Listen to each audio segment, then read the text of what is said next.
Combien de fois avons-nous essayé d'ouvrir des portes que Dieu n'avait pas encore ouvertes? Combien de fois avons-nous poussé, tiré, insisté sur quelque chose qui n'était tout simplement pas le moment de Dieu? Aujourd'hui, je veux vous parler d'une vérité qui transformera votre manière de marcher avec le Seigneur. Et si je te disais que tu n'as pas besoin de forcer Dieu? Quand tu arrêtes de pousser, sa promesse commence enfin à se révéler. Reste jusqu'au fin, tu vas comprendre pourquoi. Mes bien-aimés, nous vivons dans une époque où tout doit être immédiat. Nous voulons tout maintenant, tout de suite. Mais le royaume de Dieu ne fonctionne pas selon l'horloge de notre impatience. Il fonctionne selon le calendrier parfait de sa sagesse éternelle. Et c'est là que tant de croyants se blessent spirituellement. Ils essaient de forcer ce que Dieu veut donner librement, mais en son temps. Charles Spurgeon, ce grand prédicateur que Dieu a utilisé puissamment, disait avec sagesse que notre impatience est souvent le signe que nous ne faisons pas vraiment confiance à la bonté de Dieu. Quand nous forçons les choses, nous déclarons en réalité que nous ne croyons pas que Dieu tiendra sa parole. Nous disons par nos actions que nous devons prendre les choses en main parce que Dieu pourrait oublier ou être trop lent. Regardez l'histoire d'Abraham et Sarah dans le livre de la Genèse. Dieu avait promis à Abraham une descendance nombreuse comme les étoiles du ciel. Mais les années passaient et Sarah ne tombait pas enceinte. Alors, dans leur impatience humaine, ils ont décidé d'aider Dieu. Sarah a proposé sa servante Agar à Abraham, pensant que c'était peut-être la manière dont Dieu accomplirait sa promesse. Le résultat, Ismaël est né, et avec lui, des conflits qui durent encore aujourd'hui. Voyez-vous, mes amis, quand nous forçons les choses, nous créons des Ismaël dans nos vies. Des situations compliquées qui n'étaient pas dans le plan original de Dieu. Abraham et Sarah ont appris une leçon douloureuse. 13 années sont passées après la naissance d'Ismaël, avant que Dieu ne revienne parler à Abraham. 13 années de silence divin à cause d'une décision prise dans l'impatience. Mais écoutez bien ceci. Quand le temps de Dieu est enfin arrivé, Sarah a conçu et a donné naissance à Isaac, l'enfant de la promesse. Elle avait 90 ans. Abraham en avait 100. C'était humainement impossible. Et c'est exactement ce que Dieu voulait démontrer. Quand Dieu accomplit ses promesses, il le fait d'une manière qui ne laisse aucun doute sur le fait que c'est lui qui agit, pas nous. L'Écriture nous dit dans Habacuc chapitre 2 verset 3, « Car c'est une vision qui parle d'un temps fixé. Elle se hâte vers son terme et ne mentira pas. Si elle tarde, attends-la, car elle arrivera certainement, elle ne sera pas en retard. » Quelle puissante déclaration! La promesse de Dieu ne sera pas en retard selon son horloge, même si elle semble l'être selon la nôtre. Pensez à Joseph. Il a reçu des songes de Dieu montrant qu'il régnerait, que même ses frères se prosterneraient devant lui. Mais qu'est-ce qui s'est passé ensuite? Ses frères l'ont jeté dans une citerne, puis l'ont vendu comme esclave. Il s'est retrouvé en Égypte, servant dans la maison de Potiphar. Là, il a été faussement accusé et jeté en prison. 2 années supplémentaires dans un cachot sombre, oublié de tous. Joseph aurait pu essayer de forcer son destin. Il aurait pu manipuler, mentir, comploter pour sortir de prison. Mais il ne l'a pas fait. Il a continué à servir fidèlement, là où Dieu l'avait placé, même quand cela n'avait aucun sens. Il a fait confiance au Dieu qui donne les songes pour aussi accomplir ses songes. Et voyez comment Dieu l'a élevé. En un seul jour, Joseph est passé de la prison au palais, devenant le 2e homme le plus puissant d'Égypte. Mais bien aimés, quand vous forcez les choses, vous court-circuitez le processus de préparation de Dieu. Joseph avait besoin de ces années difficiles pour développer le caractère nécessaire pour gérer le pouvoir sans se corrompre. Il devait apprendre la compassion dans la souffrance pour pouvoir plus tard pardonner à ses frères. Chaque jour dans la citerne, chaque jour dans la maison de Potiphar, chaque jour en prison était une salle de classe divine. Aujourd'hui, vous êtes peut-être dans votre propre citerne ou prison. Vous avez une promesse de Dieu dans votre cœur, mais tout autour de vous semble contredire cette promesse. Vous êtes tenté de forcer une porte, de manipuler une situation, de prendre un raccourci. Mais je vous supplie, au nom de Jésus, n'interrompez pas le travail que Dieu fait en vous pendant cette période d'attente. L'apôtre Paul nous rappelle dans Romains chapitre 5, versets 3 à 4, « Bien plus, nous nous glorifions même dans les tribulations, sachant que la tribulation produit la persévérance, et la persévérance, une fidélité éprouvée, et la fidélité éprouvée, l'espérance. » Voyez-vous le processus? L'attente n'est pas du temps perdu, c'est du temps investi dans votre transformation. Quand nous forçons la main de Dieu, nous manifestons plusieurs choses dangereuses dans notre vie spirituelle. Premièrement, nous révélons un manque de foi. La foi véritable se repose dans les promesses de Dieu même quand les circonstances crient le contraire. Deuxièmement, nous montrons de l'orgueil, croyant que nous savons mieux que Dieu quand et comment les choses devraient se produire. Troisièmement, nous démontrons une ignorance de la nature même de Dieu. Notre Dieu n'est pas un homme pour mentir, ni un fils d'homme pour se repentir. Est-ce qu'il dit quelque chose sans le faire? Est-ce qu'il parle sans accomplir? Ces paroles de Nombre chapitre 23, verset 19, devraient être gravées dans nos cœurs. Dieu ne peut pas mentir. C'est impossible pour lui. Donc, si Dieu a promis, c'est déjà accompli dans le royaume spirituel. Notre travail est simplement d'attendre que cela se manifeste dans le royaume naturel, au moment parfait choisi par lui. Permettez-moi de vous raconter l'histoire d'un jeune berger nommé David. Le prophète Samuel l'a oint comme roi d'Israël alors qu'il n'était qu'un adolescent. Imaginez ce moment, l'huile sainte coulant sur votre tête, le prophète de Dieu déclarant que vous serez roi. Quelle promesse extraordinaire! Mais qu'est-ce qui s'est passé ensuite? David est retourné garder les moutons. Les années ont passé. David a servi dans le palais du roi Saül, jouant de la harpe pour calmer ses tourments. Il a combattu Goliath et est devenu un héros national. Mais au lieu de monter sur le trône, il s'est retrouvé en fuite, chassé par un roi jaloux et dérangé. Il a vécu dans des grottes, s'est caché dans le désert, a même dû faire semblant d'être fou pour sauver sa vie. David a eu 2 occasions parfaites pour forcer l'accomplissement de la promesse de Dieu. 2 fois Saül est entré dans la grotte où David se cachait. 2 fois les hommes de David lui ont dit « Voici le jour dont l'Éternel t'a parlé. Tue-le maintenant et prends le trône qui t'appartient. » Mais David a refusé. Il a dit quelque chose de profond. « Que l'Éternel me garde de porter ma main sur loin de l'Éternel. » Comprenez-vous ce que David faisait? Il refusait de forcer la promesse de Dieu. Il savait que Dieu l'avait oint roi, mais il savait aussi que Dieu n'avait pas encore éliminé Saül. David faisait confiance que le même Dieu qui pouvait l'oindre roi pouvait aussi le placer sur le trône, sans que David ait à se salir les mains avec le sang de Saül. Si vous voulez approfondir votre intimité avec Dieu et apprendre à marcher dans ces temps parfaits, je vous encourage à découvrir notre e-book « 21 jours pour restaurer votre intimité avec Dieu ». Vous trouverez le lien dans le premier commentaire fixé. C'est un outil puissant pour votre croissance spirituelle.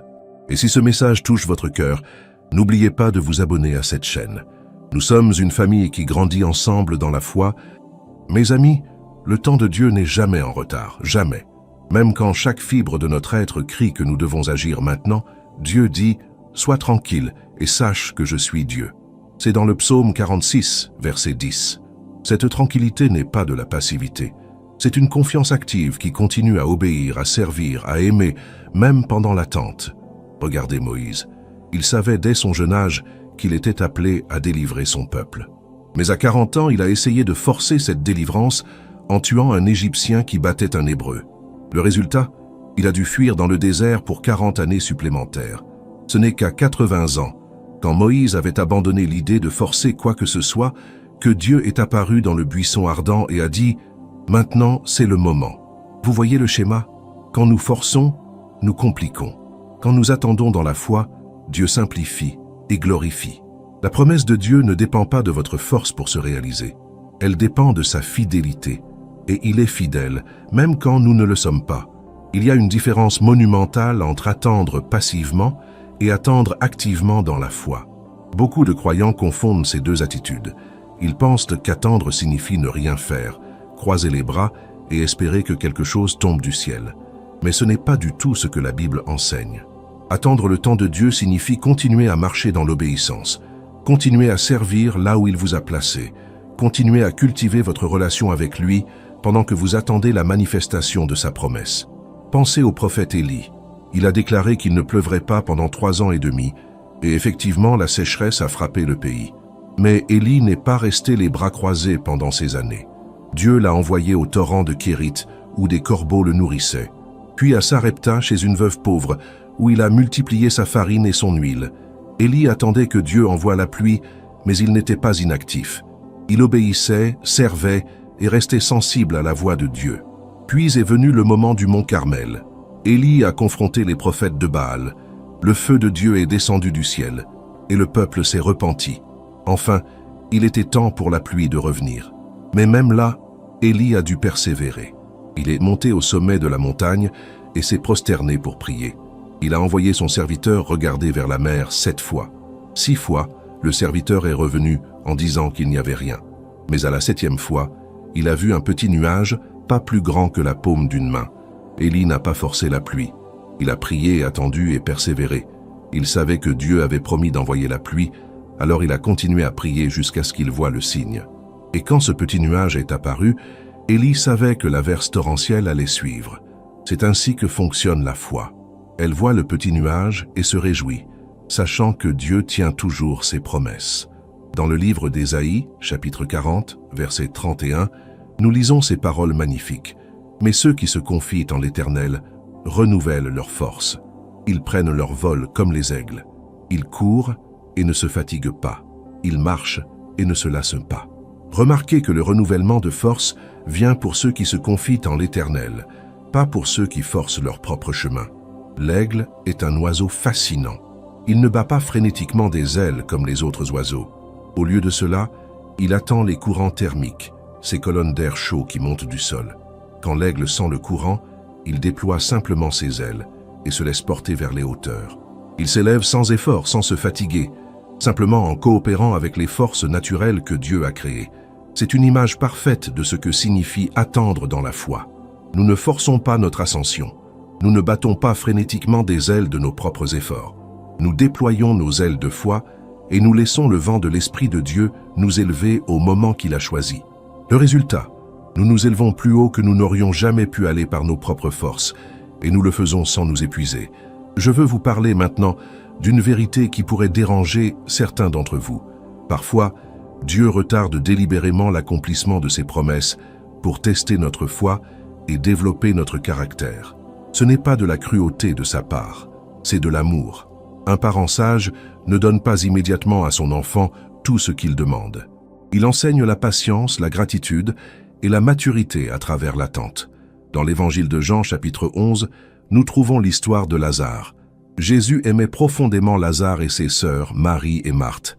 Quand Lazare est tombé gravement malade, les sœurs ont envoyé un message urgent à Jésus. « Seigneur, celui que tu aimes est malade. » Elles savaient que Jésus pouvait guérir leur frère d'un simple mot. Elles avaient foi en lui. Mais voici ce qui est étonnant. L'Écriture dit que lorsque Jésus a appris que Lazare était malade, il est resté 2 jours de plus là où il était. Il n'est pas venu immédiatement. Il a attendu. Et pendant ce temps d'attente, Lazare est mort. Imaginez la confusion et la douleur de Marie et Marthe. Elles avaient appelé Jésus, celui qui pouvait tout, et il n'était pas venu à temps. Quand Jésus est finalement arrivé, Lazare était mort depuis 4 jours déjà. Marthe l'a rencontré avec ces mots lourds de douleur et de reproche. « Seigneur, si tu avais été ici, mon frère ne serait pas mort. » Marie a dit exactement la même chose. Elles avaient raison dans un sens. Si Jésus était venu plus tôt, il aurait pu guérir Lazare. Mais Jésus avait un plan plus grand. Jésus n'est pas venu pour guérir Lazare. Il est venu pour le ressusciter. Et il a attendu que la situation soit complètement impossible selon les standards humains, afin que quand il agirait, personne ne pourrait douter que c'était un miracle de Dieu. Si Jésus avait guéri Lazare de sa maladie, les gens auraient peut-être dit « Eh bien, il allait probablement se rétablir de toute façon. » Mais ressusciter un homme mort depuis 4 jours, cela ne laissait aucune place au doute. Mais bien-aimés, peut-être que votre situation est morte depuis 4 jours. Peut-être que ce que vous espériez semble complètement perdu. Votre mariage, votre santé, votre situation financière, votre ministère, vos enfants, tout semble sans espoir. Mais laissez-moi vous dire quelque chose qui va ranimer votre foi. Notre Dieu se spécialise dans les résurrections. Il ne se contente pas de réparer ce qui est cassé, il ressuscite ce qui est mort. Le fait que votre situation semble impossible n'effraie pas Dieu. Au contraire, c'est exactement le type de situation qu'il préfère, parce que quand il agira, toute la gloire lui reviendra. Personne ne pourra dire « j'ai fait cela par mes propres forces ». Tout le monde saura que c'était Dieu. Dans le psaume 37, versets 4 à 5, David nous donne un conseil précieux. « Fais de l'Éternel tes délices, et il te donnera ce que ton cœur désire. Recommande ton sort à l'Éternel, mets ta confiance en lui, et il agira. » Remarquez l'ordre. D'abord, nous faisons de l'Éternel nos délices. Nous trouvons notre joie en lui, pas dans ses cadeaux mais en lui-même. Ensuite, nous lui recommandons notre sort. Nous lui confions nos rêves, nos désirs, nos promesses. Et puis, il agit. Ce n'est pas nous qui agissons pour forcer sa main. C'est lui qui agit quand nous nous reposons en lui. C'est un principe fondamental du royaume de Dieu que trop de chrétiens ignorent. Nous sommes tellement habitués à tout contrôler, à tout organiser, à tout manipuler, que nous avons oublié l'art sacré de lâcher prise et de faire confiance. L'histoire du peuple d'Israël à la mer Rouge est un exemple parfait de ce principe. Ils étaient coincés. Devant eux, la mer. Derrière eux, l'armée égyptienne qui approchait rapidement. À gauche et à droite, des montagnes infranchissables. C'était une situation impossible. Et qu'ont-ils fait? Ils ont paniqué. Ils ont crié à Moïse, « Pourquoi nous as-tu amenés ici pour mourir dans le désert ?» Mais Moïse leur a dit quelque chose de puissant. Dans Exode chapitre 14, verset 13, « Ne craignez rien, restez en place et regardez la délivrance que l'Éternel va vous accorder aujourd'hui. Restez en place. N'essayez pas de forcer une solution. Ne paniquez pas. Ne prenez pas les choses en main. Restez tranquille et regardez ce que Dieu va faire. Et nous connaissons tous la suite de l'histoire. Dieu a ouvert la mer Rouge. Le peuple a traversé à pied sec. L'armée égyptienne qui les poursuivait a été engloutie par les eaux. Dieu a fait ce qu'aucun homme n'aurait jamais pu faire. Mais il l'a fait à sa manière et en son temps, pas selon le calendrier de panique du peuple. Comprenez bien ceci. Quand vous forcez les choses, vous prenez la responsabilité des résultats sur vos propres épaules. Mais quand vous attendez que Dieu agisse, il prend la responsabilité. Il garantit le résultat. Il s'assure que tout fonctionne pour votre bien. Comme nous le lisons dans Romains 8, verset 28, nous savons du reste que toutes choses concourent au bien de ceux qui aiment Dieu, de ceux qui sont appelés selon son dessein.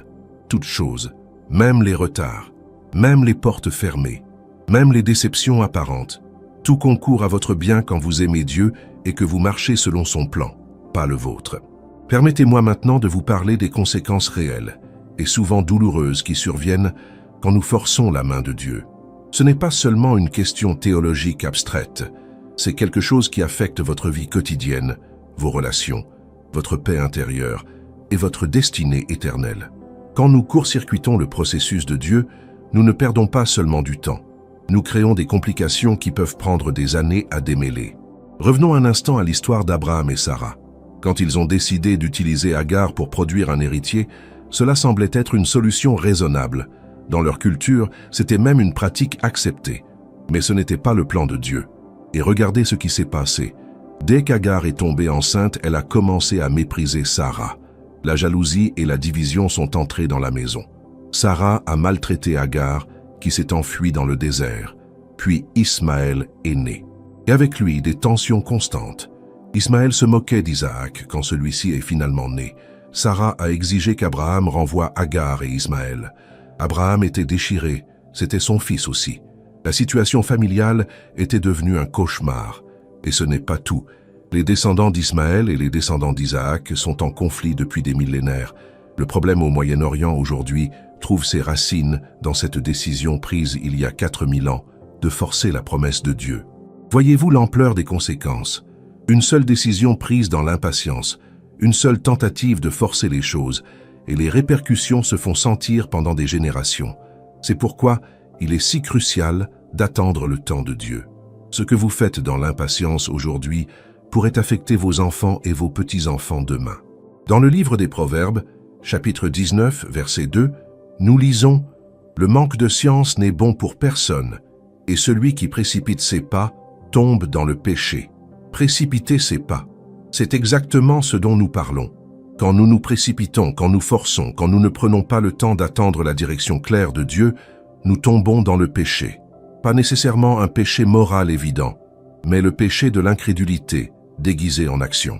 Pensez au roi Saül. Il avait reçu une instruction claire du prophète Samuel. Il devait attendre 7 jours à Gilgal, et Samuel viendrait offrir le sacrifice avant la bataille. Mais les jours passaient, l'armée philistine se rassemblait, et les soldats de Saül commençaient à se disperser par peur. Le 7e jour arrivait à sa fin, et Samuel n'était toujours pas là. Saül a paniqué. Il s'est dit « Je ne peux pas attendre plus longtemps. Je dois agir maintenant. » Alors il a pris sur lui d'offrir le sacrifice, quelque chose qu'il n'avait aucun droit de faire. Il a forcé la situation. Et à peine avait-il terminé que Samuel est arrivé.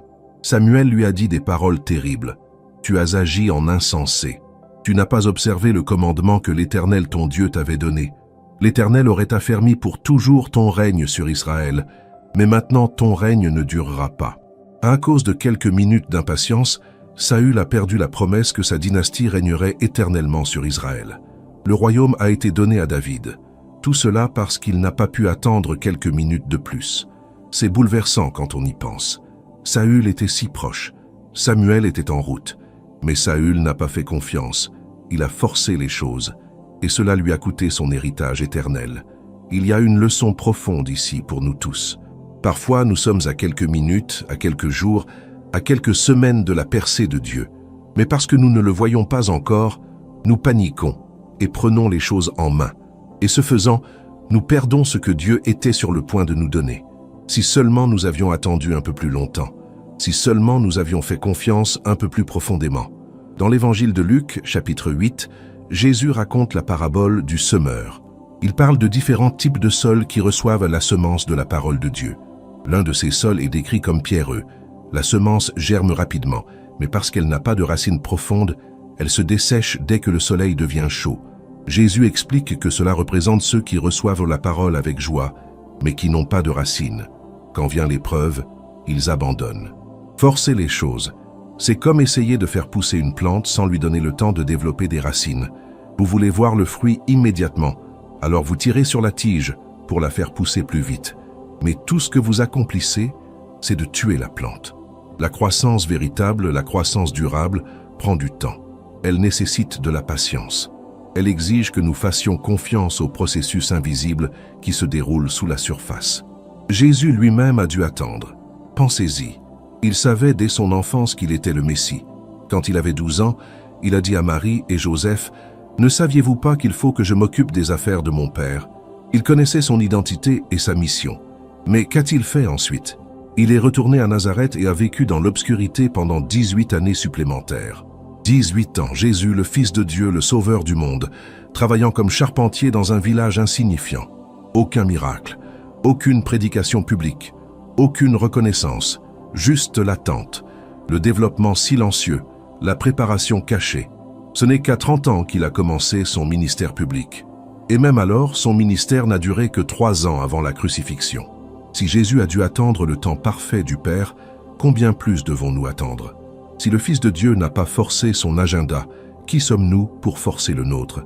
C'est une question qui devrait nous faire réfléchir profondément. Dans l'évangile de Jean chapitre 7, les frères de Jésus le pressaient d'aller à Jérusalem pour la fête et de se manifester publiquement. Ils lui disaient « Personne n'agit en secret s'il désire être connu.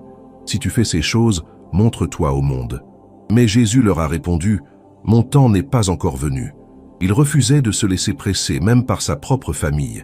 Il attendait le temps parfait du Père. Mais bien-aimés, combien de fois avez-vous été pressés par d'autres de faire quelque chose avant que ce soit le temps de Dieu? Les gens autour de vous ne comprennent pas toujours ce que Dieu fait dans votre vie.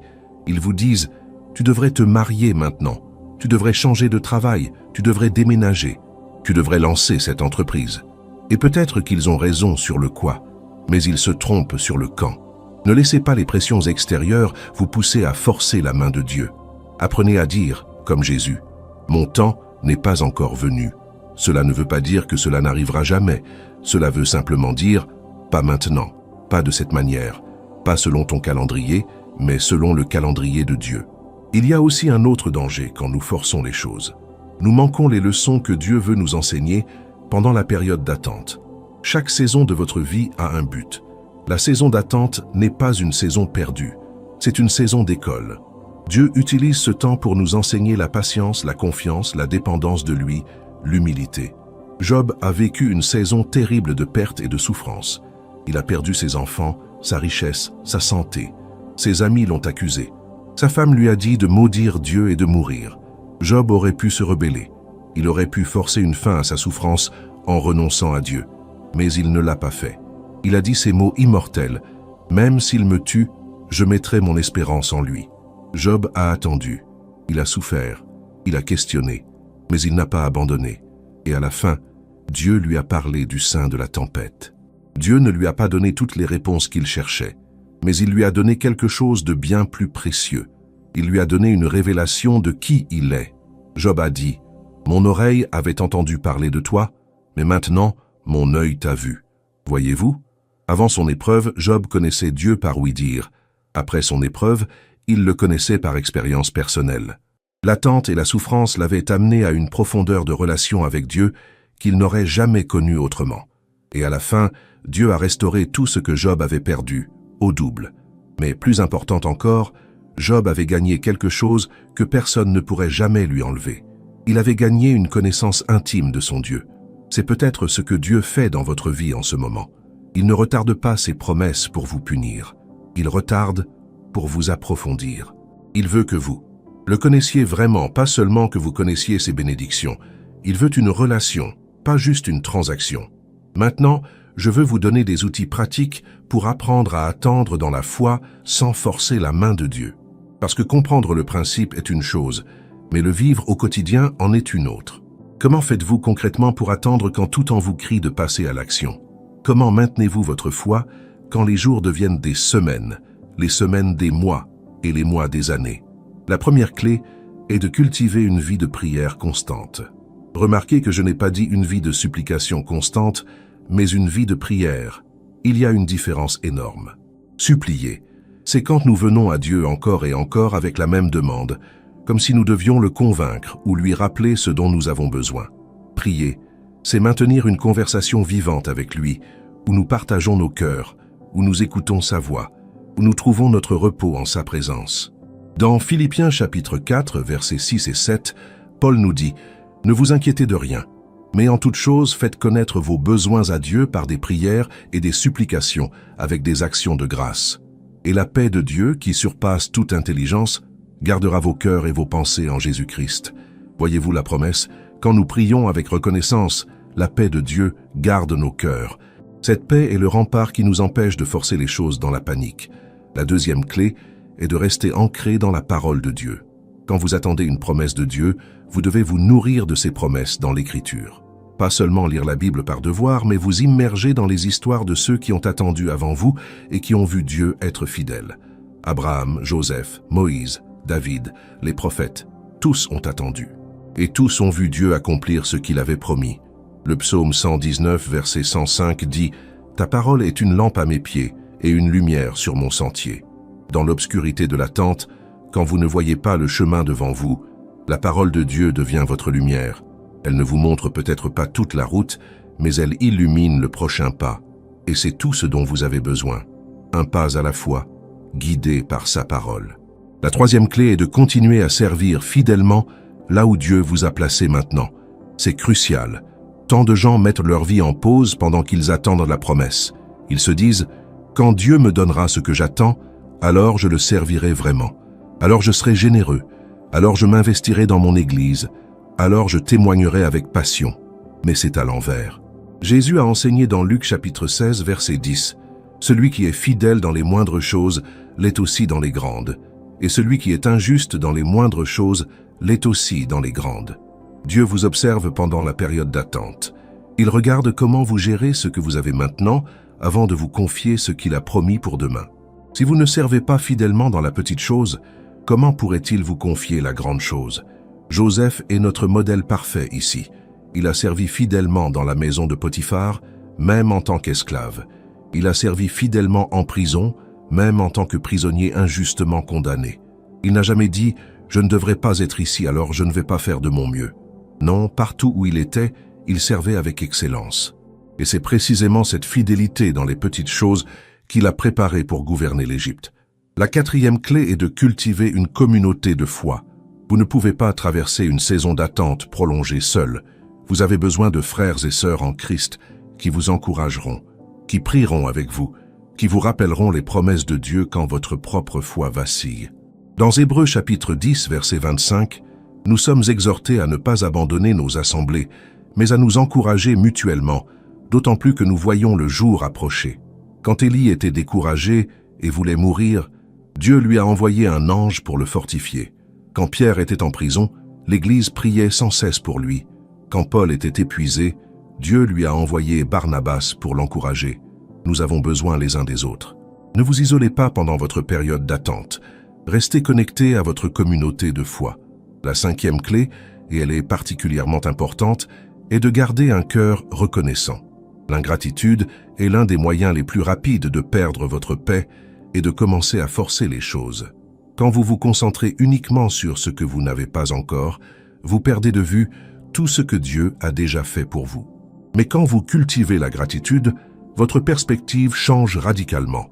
Dans 1 Thessaloniciens chapitre 5, verset 18, Paul écrit « Rendez grâce en toutes choses, car c'est à votre égard la volonté de Dieu en Jésus-Christ. » En toutes choses, pas seulement dans les bonnes choses, mais en toutes choses, même dans l'attente, même dans le retard apparent.